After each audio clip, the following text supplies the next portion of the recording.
Bismillahirrahmanirrahim. Alhamdulillahi rabbil alamin. Wabihi nasta'in ala umuri dunya waddin.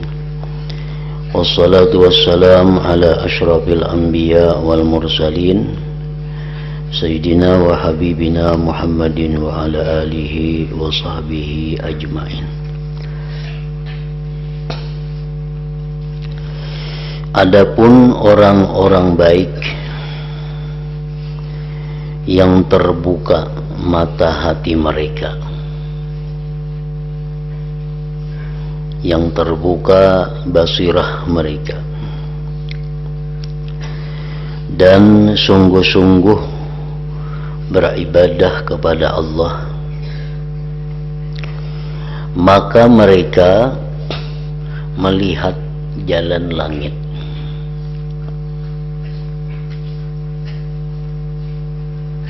Sehingga mereka tidak memperdulikan sebab-sebab yang ada di bumi. Orang-orang yang baik hatinya, yang jernih, tajam mata hatinya, sungguh-sungguh beribadah kepada Allah, mereka itu melihat jalan langit.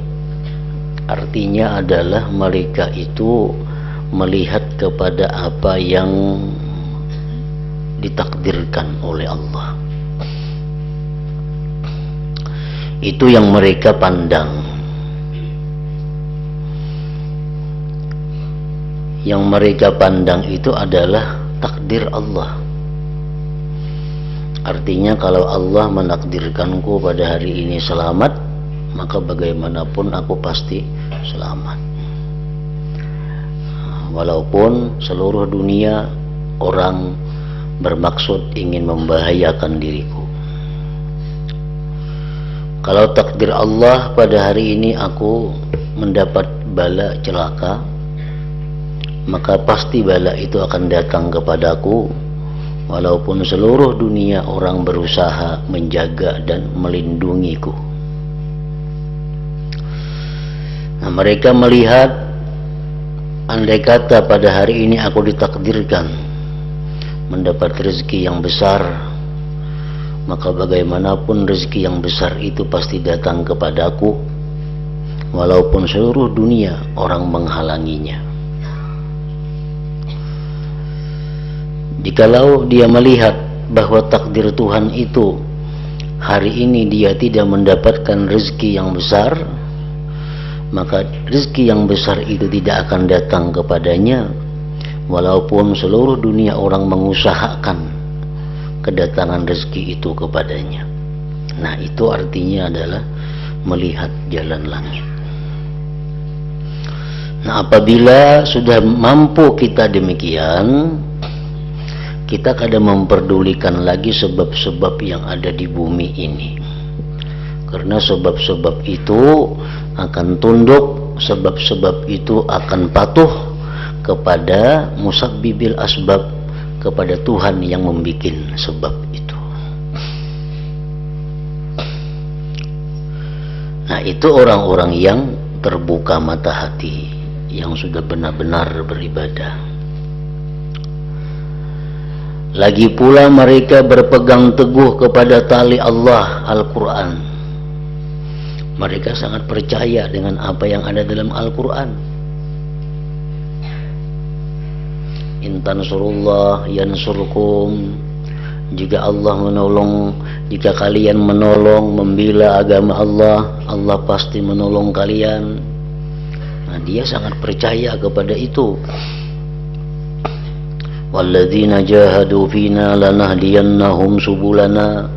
Orang yang benar-benar bersungguh-sungguh di jalan kami, pasti akan kami beri petunjuk mereka. Sangat percaya kepada itu.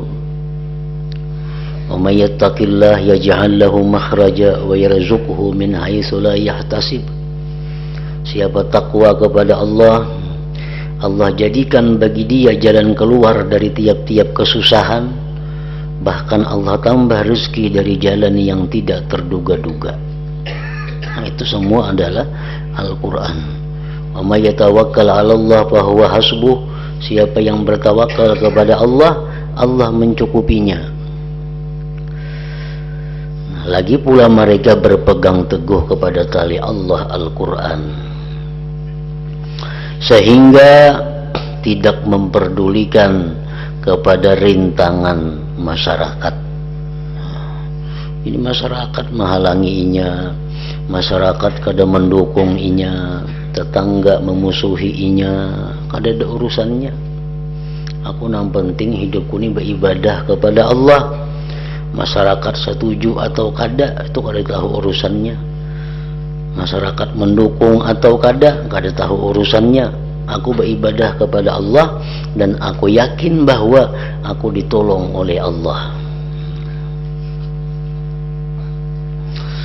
Mereka meyakini ayat-ayat Allah Ta'ala dan melihat jalannya, sehingga tidak berpaling mereka itu kepada gangguan syaitan atau masyarakat atau nafsu atau geritik-geritik hatinya yang disampaikan oleh syaitan atau nafsu, yang tujuannya untuk menghalangi atau mengganggu dia beribadah kepada Allah.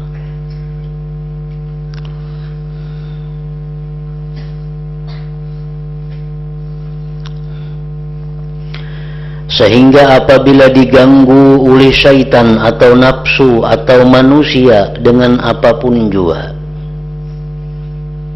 masyarakat menggangguinya, menghalanginya beribadah, atau syaitan atau nafsunya kada mendukung, mereka bangkit menentang, dipaksanya, ditentangnya apa yang digeritikkan oleh syaitan dalam hati yang menghalanginya berbuat kebaikan, itu ditentangnya.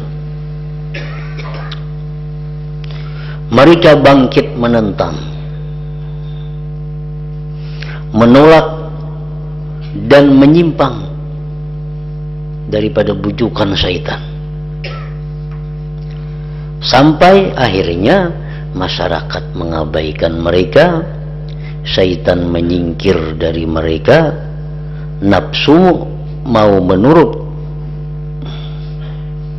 dan jalan menuju keridaan Allah menjadi lurus. Itulah orang-orang yang sudah terbuka mata hatinya.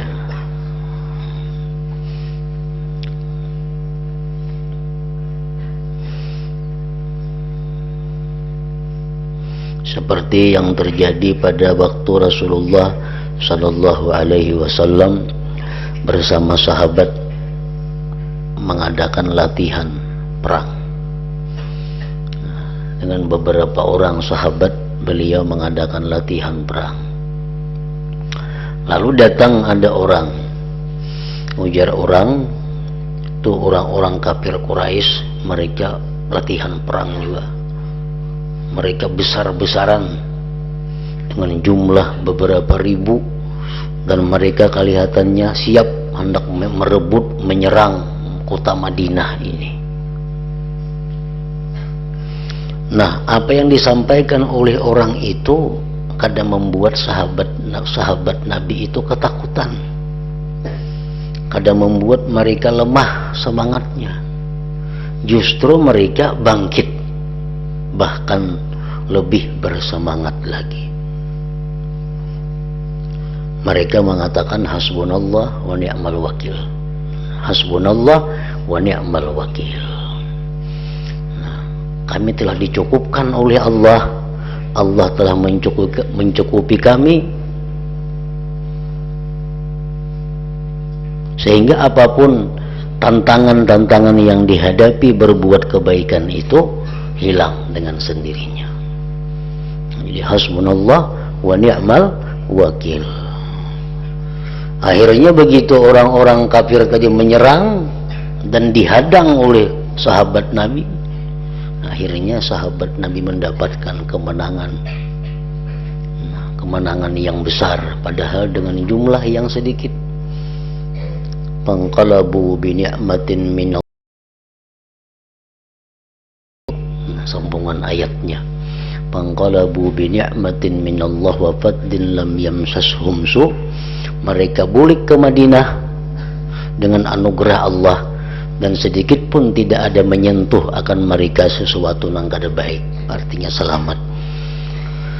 Nah, itu contoh kepada kita bahwa apabila kita sudah meyakini bahwa kita ini di jalan yang benar, apapun rintangan, halangan, baik masyarakat, baik syaitan, baik nafsu, nah tidak ada lain selain hasbunallah wa ni'mal wakil.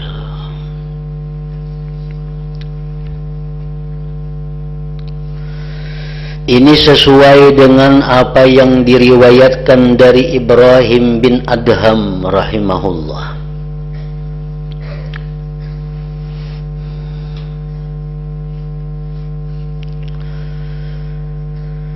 Ketika beliau akan masuk ke sebuah hutan. Ibrahim bin Adham ini adalah seorang bangsawan yang kaya raya, yang hobinya, yang kesukaannya adalah berburu. Gawiannya berburu, mencari binatang-binatangnya, hobinya itu. Suatu hari Ibrahim bin Adham ini berburu, mendengar ada suara, "Ya Ibrahim, alihadza khuliqta?" Apakah untuk ini engkau diciptakan Allah? Ikam ini diciptakan untuk berburu ini kah hidup nih? Ya Ibrahim, alihadza khuliqta? Apakah untuk ini engkau diciptakan? Akhirnya Ibrahim sadar. Dia tinggalkan tunggangannya, dia tinggalkan seluruh perbekalannya, dia tinggalkan baju-baju kemewahannya. Dia berangkat uzlah menyendiri untuk mencari keridhaan Allah Subhanahu wa ta'ala.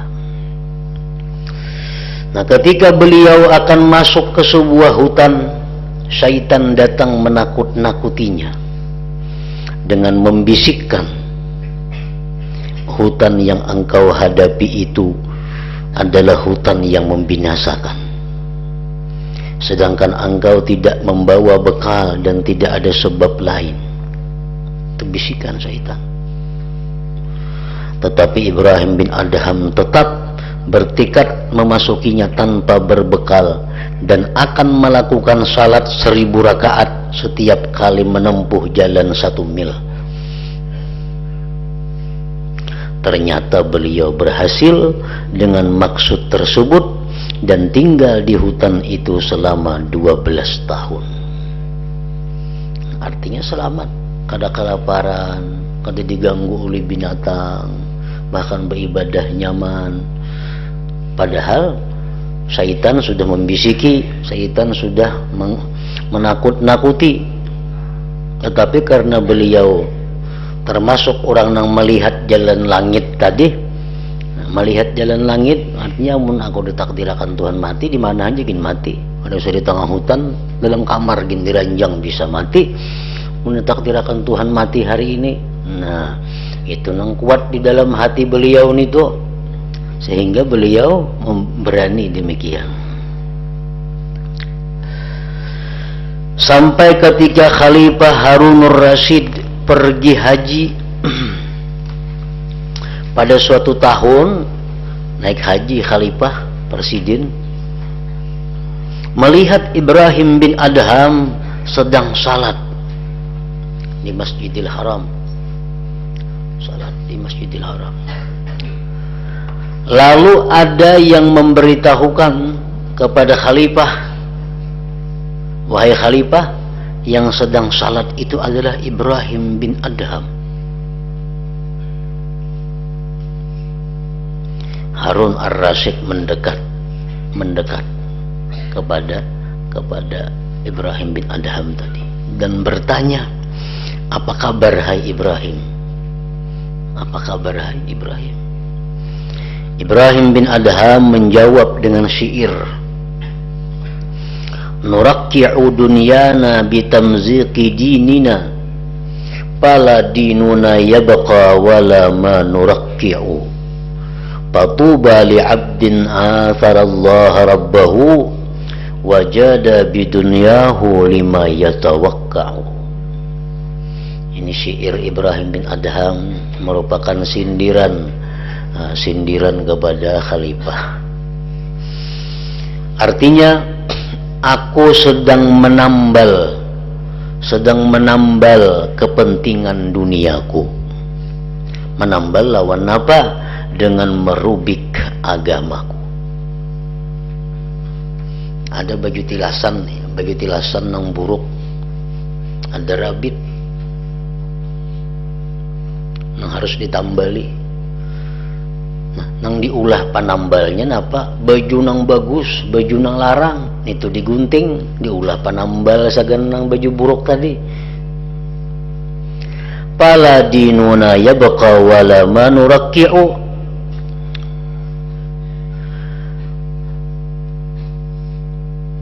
Aku sedang menambal kepentingan duniaku dengan merubik agamaku. Jadi agamaku tidaklah tetap kebaikannya, dan apa yang kutambal pun tidak menjadi bagus. Baju nang baik tadi digunting jadi rusak, ditambalakan kan nang buruk, tetap kayaknya buruk.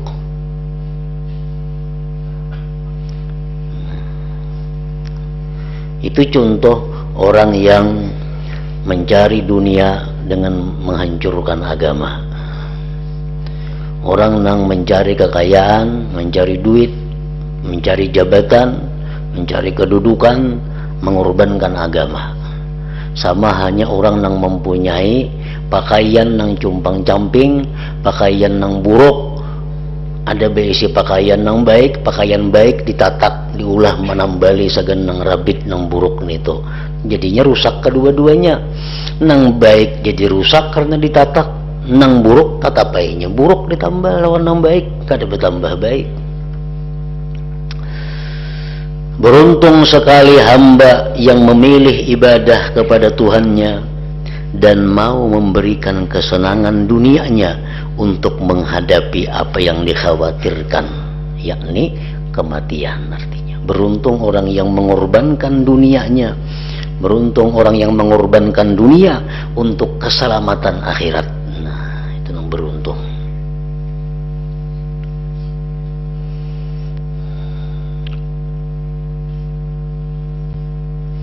Jadi Ibrahim bin Adham satu contoh manusia, hamba Allah yang dicintai Allah, yang mana beliau orang yang kuat keyakinannya kepada Allah Subhanahu wa ta'ala.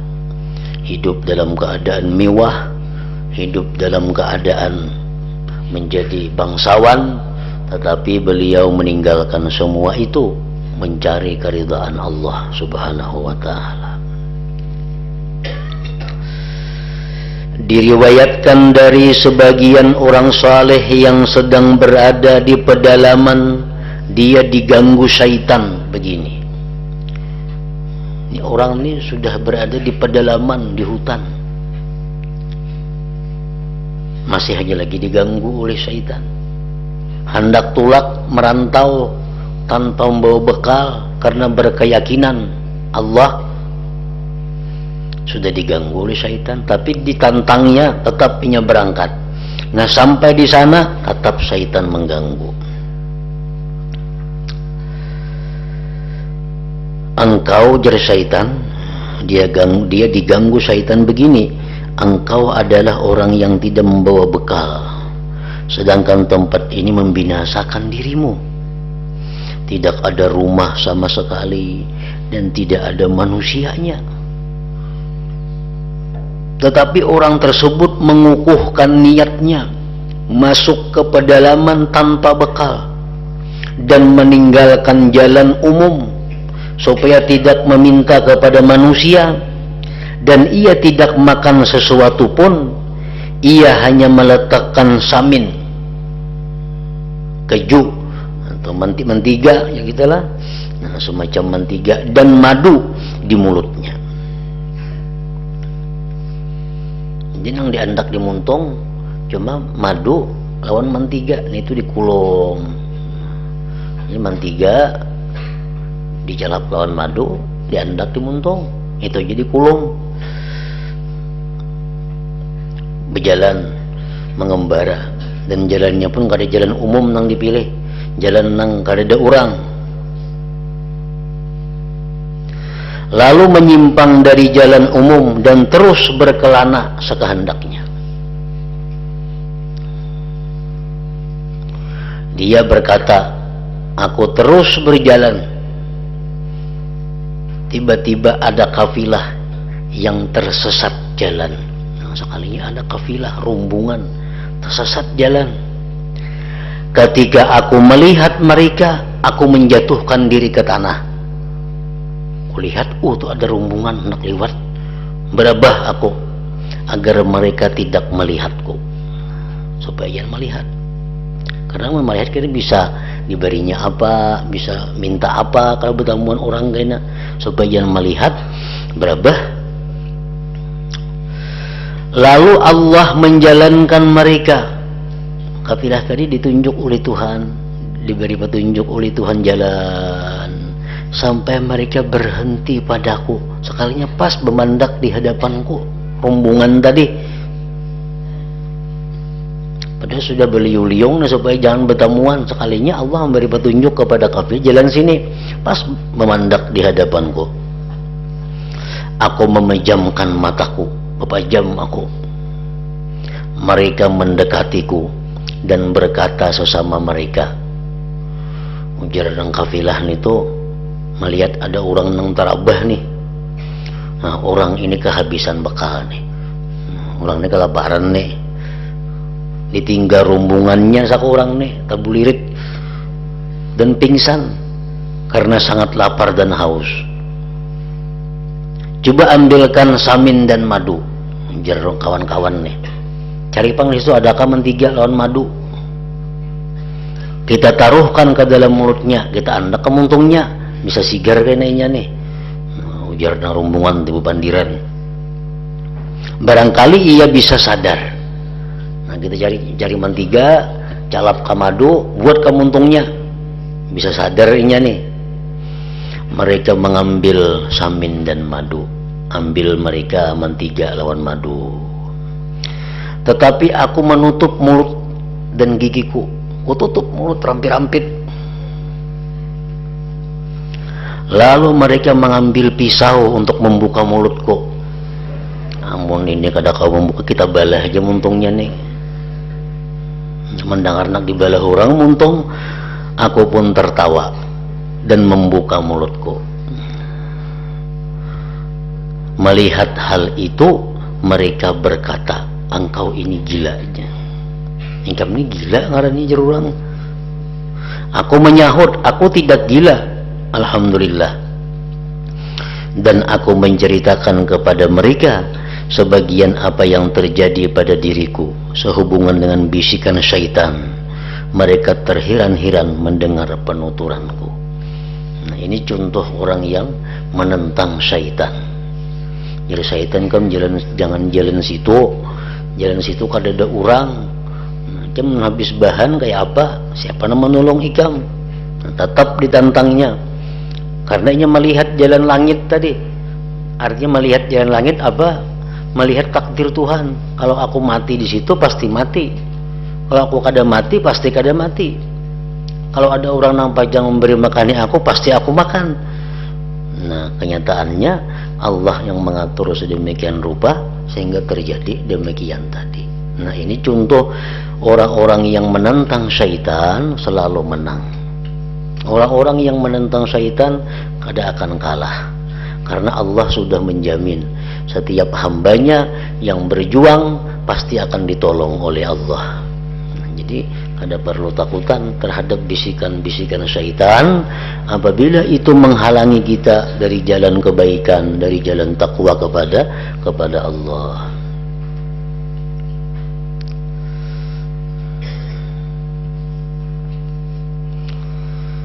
Diriwayatkan dari sebagian guruku, ujar Imam Ghazali ini, beliau berkata,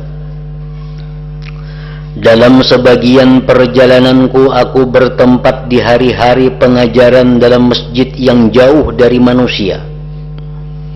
Ketika itu aku tidak membawa bekal seperti kebiasaan para wali kita. Lalu syaitan menggangguku dengan membisikkan, ya syaitan, masjid ini jauh dari manusia. Masjid ini terpencil.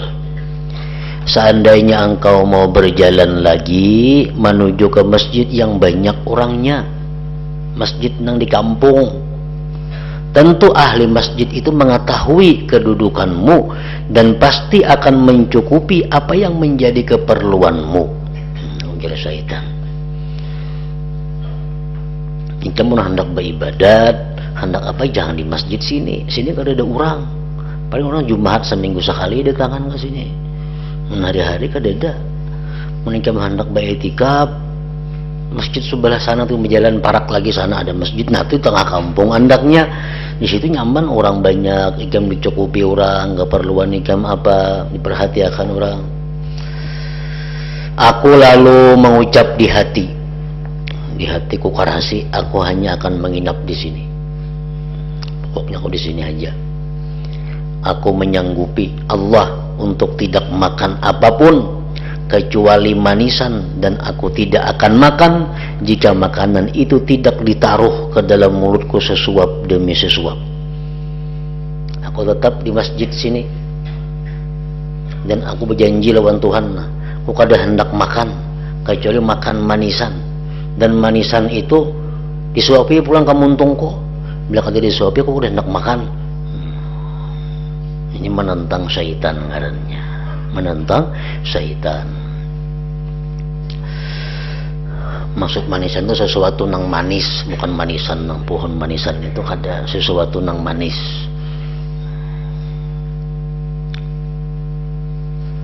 Kok ada hakun makan kecuali makan nang manis dan disuapakan pulang ke muntongko. Menyuap seorang ada hendak. Kemudian aku salat isya dan pintu masjidku tutup.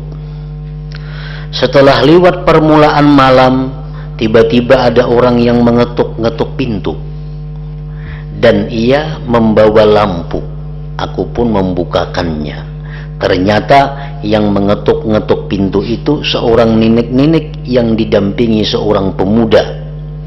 Ninik itu meletakkan setalam jenang habis di depanku. Jenang habis itu ngaran makanan Arab nang manis. Ninik tadi kan pemuda, membawa itu setalaman, membawa setalam. Ninik itu meletakkan setalam jenang habis di depanku sambil berkata, ujar si Ninik itu, pemuda ini anakku, aku membuat jenang ini untuknya, sagan inya nih. Kami telah berbincang-bincang dan ia tidak mau makan. Halinya anakku ini kada hakun makan ulahanku nih. Inya kada hakun makan kalau tidak bersama orang asing yang berada di masjid ini. Disuruh makan kada mau, pokoknya bila kada lawan orang asing di masjid itu maka ngawani kada hendak makan, unjurna anak. Nah karena ini sudilah engkau makan jenang ini. Oh harapakan ikam jernih ini hakun makan mengawani inyan ini nah. Lalu ninik itu menyuapkan sesuap ke mulutku dan sesuap ke mulut anaknya. Demikianlah sesuap demi sesuap sampai kami merasa cukup. Kemudian pulang keduanya dengan rasa takjub oleh kejadian itu. Nah ini contoh lagi orang yang menentang godaan syaitan selalu ditolong oleh Allah Subhanahu wa ta'ala.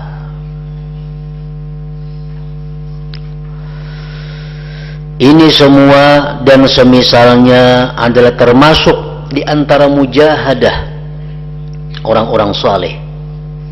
Perjuangan mereka melawan nafsu dan perlawanan mereka terhadap syaitan. Ini merupakan wujud daripada janji Allah. Firman Allah, walladzina jahadu fina lanahdiyannahum subulana wa may yatawakkal 'alallah fahuwa hasbuh. Siapa yang berserah kepada Allah, Allah pasti mencukupi. Siapa yang berjuang di jalan Allah pasti dibantu, pasti diberi petunjuk. Jadi maha benar Allah dalam firman-Nya. Dalam cerita-cerita tersebut engkau dapat memperoleh 3 faidah. Kisah Ibrahim bin Adham, kisah orang nang makan pingsan tadi yang dibalah orang mulutnya, kisah orang nang i'tikaf di masjid ini. Itu memperoleh 3 faidah kisah itu, yaitu 1, engkau tahu bahwa rezeki itu sama sekali tidak dapat terlepas dari orang yang ditakdirkan mendapatkan rezeki itu. Kalau memang sudah rezeki itu ampun kita, kayak apapun caranya sampai kepada kita. Walaupun kita di tengah hutan belantara, kalau kita hari ini ada rezeki dari Allah, pasti Allah akan mengulahkan sebab, nang dengan sebab itu sampai kepada kita.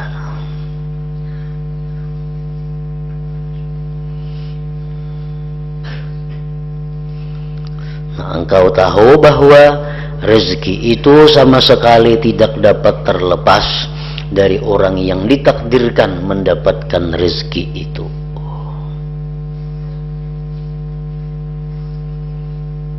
Padahal kita bayangkan tadi apa, sudah mengantuk muntung, udah hendak tupang makan, udah hendak makan sampai muntung di kantupnya. Orang membuka tuhuk kada mau tupang buka muntung, sampai orang hendak membalah lawan lading, nah hanya mau membuka dimakan orang nang tadi, karena memang itu ampunnya. Apalagi nang kita hanya besunduk lawang di rumah maginnya itu muntung di kantup nang dibalah orang asal sampai. Apalagi bagaimana di rumah, bagaimana dalam kamar, kalau memang ada rezeki kita pasti akan sampai kepada kita itu. Yang kedua, engkau tahu bahwa urusan rezeki dan tawakal itu sangat penting. Sangat penting rezeki dan tawakal ini. Dan syaitan dalam masalah ini selalu menggoda dan mengadakan gangguan yang besar sekali. Karena dari sini syaitan tahu, disinilah kelemahan manusia. Dari sinilah manusia itu banyak mati, hilang imannya.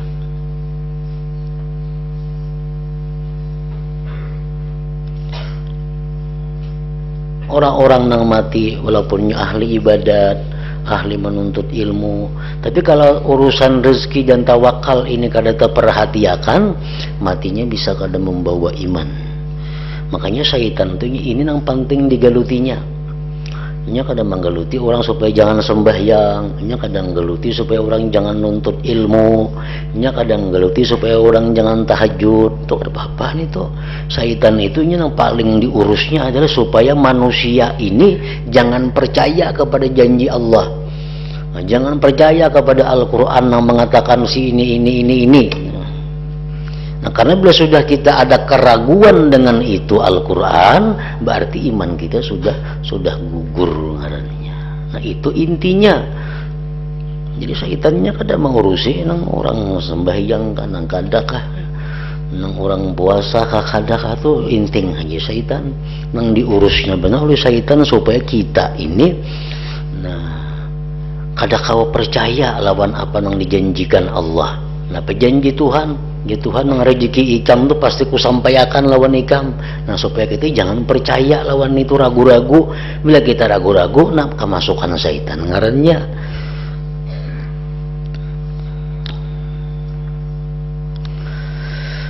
Engkau tahu bahwa urusan rezeki dan tawakal itu sangat penting, dan syaitan dalam masalah ini selalu menggoda dan mengadakan gangguan yang besar sekali. Sampai pun para imam yang zuhud tidak bisa selamat dari gangguan-gangguan tersebut.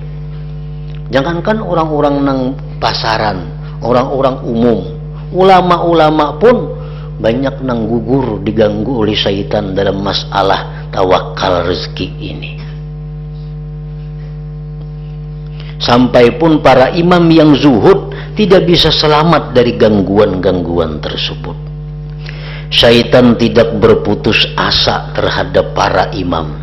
Kalau pengnya sudah jadi ulama, syaitan otak pada diganggu lagi, kada makin diganggunya.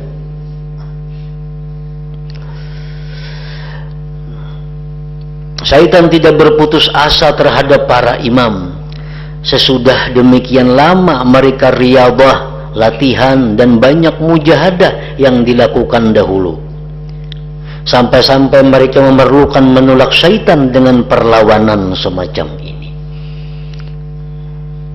Jadi kada ada yang selamatnya daripada godaan syaitan ini. Selalu ada syaitan itu menggoda kita agar kita selalu ragu-ragu, agar kita jangan yakin dengan apa yang dijanjikan oleh Allah dalam hal rezeki dan tawakal ini. Kan Allah berjanji, "Wa may yatawakkal 'alallah fahuwa hasbuh." Siapa yang bertawakal kepada Allah, Allah mencukupinya. Macam beribadah ya Tuhan yang mengerahkan rezeki kamu kucukupi.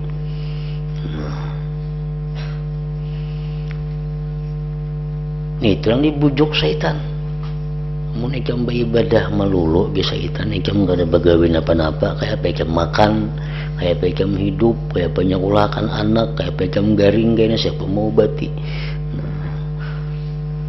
Selalu digodanya yang demikian, akhirnya kita jadi ragu-ragu dengan janji Allah tadi. Nah, itu yang dimaksud syaitan. Padahal mestinya ibadah kita, ketaatan kita kepada Allah jangan sampai terganggu, jangan sampai apalagi terputus gara-gara urusan rezeki itu. Demi umurku, ujar Imam Ghazali, sungguh orang yang memerangi nafsu dan syaitan selama 70 tahun itu tidak aman dari gangguan syaitan. Sama saja dengannya kalau syaitan mengganggu orang yang baru mulai beribadah. Malahan juga kepada orang yang lengah, yang tidak pernah riyadhah sesaat pun. Seandainya nafsu dan syaitan dapat mengalahkan orang semacam itu, tentu keduanya memburuk-burukan orang tersebut dan merusaknya seperti kerusakan orang-orang yang lalai dan terbujuk. Yang demikian itu mengandung suri teladan yang bermanfaat bagi orang-orang yang mempunyai penglihatan hati.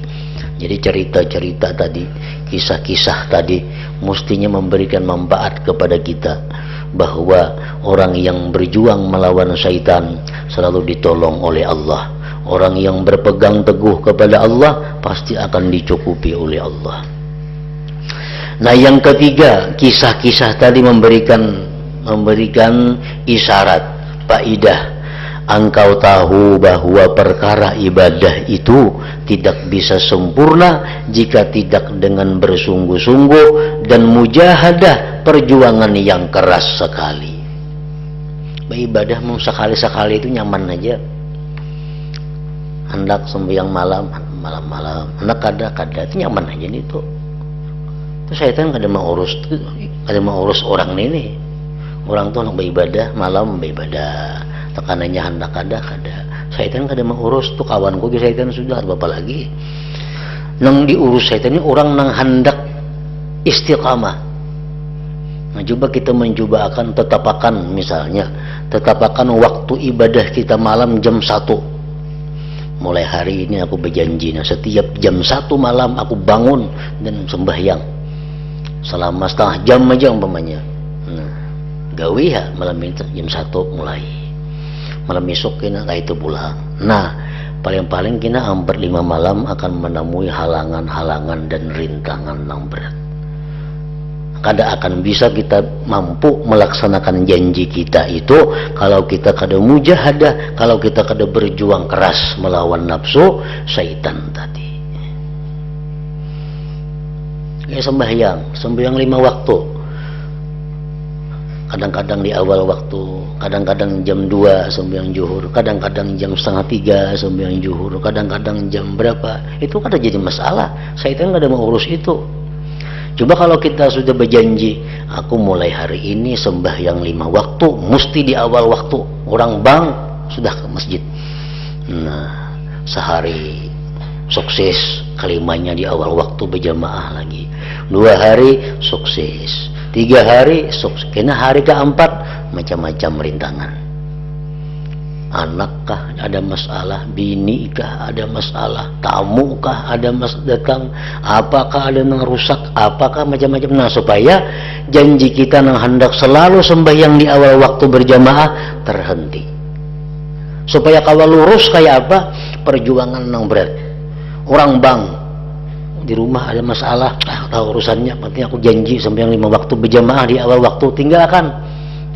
Oh, ada tamu, kada kawa tamu adanya di rumah, aku nak ke masjid. Bila kadaka itu maka kadaka lurus ibadah kita, jadi belang kambingan pulang jadinya. Nah, jadi maka Allah Ta'ala menuntut kita nangka itu, pastaqim kama umirta, istiqamah, bujur-bujur beribadah itu jangan sakahandak seorang, sakahandak Allah beribadah itu.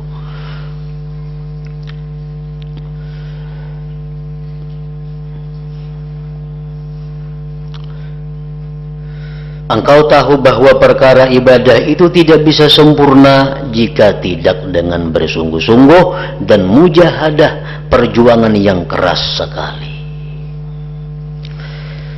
Sebab para imam itu juga terdiri dari daging, darah, badan, dan roh seperti halnya engkau. Orang-orang Ibrahim bin Adham tadi kan itu sama aja lawan kita. Bahkan mereka lebih kurus badannya, lebih lemah anggota tubuhnya, dan lebih halus tulangnya daripada engkau. Namun pada mereka terdapat kekuatan ilmu. Nah, kekuatan ilmunya kuat. Ada kita awak aja kuat, awak ganal makan ganjang. Orang ilmu kuat, nur keyakinan dan cita-cita luhur dalam masalah agama, sehingga mereka kuat melakukan mujahadah sedemikian rupa dan memenuhi hak-hak makam itu. Kenapa aja amalan ini asal ada manfaatnya, manggawi kada bujur, manggawi kada istiqamah. Mengamalkan zikir sudah beribu-ribu, nak ada pinantara tarang juga hati, manggawinya kada bujur, apa bujur-bujur tepat waktu. Bila sudah berjanji berzikir itu misalnya jam 2 malam, bila jam 2 itu sudah mulai. Karena waktu itu bila sudah kita bikin waktu tuh ada malaikat yang menunggui waktu itu sudah nyemadangi. Nah, mereka datang orangnya jadi malaikat nih. Nah, sahabat 2-3 kali kita ngawani lagi. Maka bila kada didukung oleh malaikat kita kada kawa. Mesti dibantuinya dengan doa-doanya, dengan salawat-salawatnya. Nah, jadi amalan-amalan kita Bapak Ida bermanfaat bila sudah kita kawa bujur melaksanakannya. Karena itu perhatikanlah diri engkau. Perhatikanlah diri engkau. Bujur kada sudah nangka itu, kawa kada macam itu. Jadi hamba Allah kah? Jadi hamba siapa? Dan obatilah diri engkau. Obatnya banyak, di mana-mana ada orang berjual. Tengah malam buka jam berapa aja ada. Dan obatilah diri engkau dari penyakit yang sukar disembuhkan ini, supaya engkau mendapatkan keberuntungan insyaallah taala. Amin ya rabbal alamin. Nah, selanjutnya pasal ila hadratin nabi sallallahu alaihi wasallam al-fatihah. Iyyaka na'budu wa iyyaka nasta'in ihdinas siratal mustaqim. Bismillahirrahmanirrahim. Alhamdulillah rabbil alamin. Wa shalli ala sayyidina Muhammad wa alihi wa sahbihi ajma'in. Allahumma ighfir lana ma akhta'na wa ma ta'ammadna wa ma asrarna wa ma a'lanna wa ma asrafna wa ma anta a'lam bihi minna, antal muqaddim wa antal muakhir, la ilaha illa anta. Allahumma anfa'na bima 'allamtana wa 'allimna ma yanfa'una wa zidna fahman wa ilman wa amalan wa huda wa taufiqa bi rahmatika ya arhamar rahimin. Sallallahu alaihi sayyidina Muhammad wa alihi wa sallam.